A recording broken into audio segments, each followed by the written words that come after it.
PF கணக்கு வைத்திருப்பவர்கள் மற்றும் சந்தாதாரர்களுக்கு ஒரு மிக முக்கியமான அறிவிப்பு வெளியாகியுள்ளது. கடந்த 2 நாட்களாக EPFO இணையதளத்தை பயன்படுத்த முடியாமல் பலரும் சிரமப்பட்டு வரும் நிலை. இதற்கான காரணம் மற்றும் தீர்வு குறித்து அதிகாரப்பூர்வ விளக்கத்தை EPFO நிர்வாகம் அளித்துள்ளது. தங்களது தரவுத்தளத்தை மேம்படுத்தும் மற்றும் மென்பொருள் பயன்பாடுகளை நவீனப்படுத்தும் திட்டமிடப்பட்ட பராமரிப்பு பணிகள் தற்போது நடைபெற்று வருவதால் ஜூன் 26ஆம் தேதி முதல் ஜூன் 30ஆம் தேதி நள்ளிரவு வரை PF தொடர்பான பெரும்பாலான இணைய சேவைகள் முடங்கியிருக்கும் என்று தெரிவிக்கப்பட்டுள்ளது.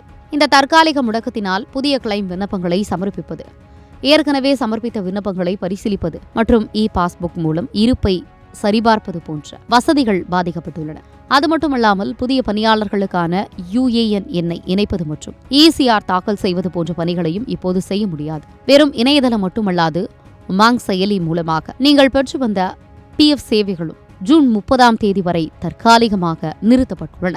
வரும் ஜூலை 1ஆம் தேதி முதல் இந்த சேவைகள் அனைத்தும் மீண்டும் முழுவீச்சில் செயல்படும் என்று EPFO உறுதியளித்துள்ளது. இந்த காலை 9 மணியிலிருந்து இரவு 12 மணி வரை ஜூன் 29 ஒரு நாள் மட்டும் தற்காலிக சிரமத்திற்கு தனது வருத்தத்தை தெரிவித்துள்ள EPFO நிர்வாகம் இந்த மென்பொருள் மேம்பாட்டிற்கு பிறகு பயனர்கள் இன்னும் அதிவேகமாக மற்றும் பாதுகாப்பான சேவையை பெற முடியும் என்று கூறியுள்ளது. அதேவேளையில் கடந்த 2025-26ஆம் நிதியாண்டிற்கான PF வைப்பு தொகைக்கு 8.25% வட்டியை வழங்க மத்திய அரசு ஒப்புதல் அளித்துள்ளது. ஒரு நற்செய்தியாக பார்க்கப்படுகிறது.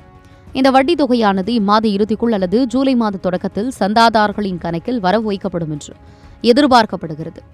மத்திய தொழிலாளர் நலத்துறை அமைச்சரின் தலைமையில் நடந்த ஆலோசனைக் கூட்டத்தில் இந்த வட்டி விகித முடிவு எட்டப்பட்டது குறிப்பிடத்தக்கது. தங்களுக்கு ஏதேனும் அவசர உதவி அல்லது விளக்கம் தேவைப்பட்டால் PF சந்தாதாரர்கள் 1440 என்ற உதவி எண்ணை தொடர்பு கொள்ளலாம். இருப்பினும் தற்போது இணையதளம் முடக்கப்பட்டுள்ளதால் அதிகப்படியான அழைப்புகள் வர வாய்ப்பு உள்ளது.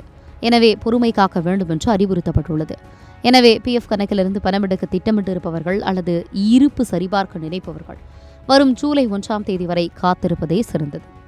தொழில்நுட்ப மாற்றங்கள் மூலம் இன்னும் நேர்த்தியான சேவை வழங்க அரசு எடுத்துள்ள இந்த முயற்சியை புரிந்து கொண்டு ஒத்துழைக்குமாறு அதிகாரிகள் கேட்டுக் கொண்டுள்ளனர்.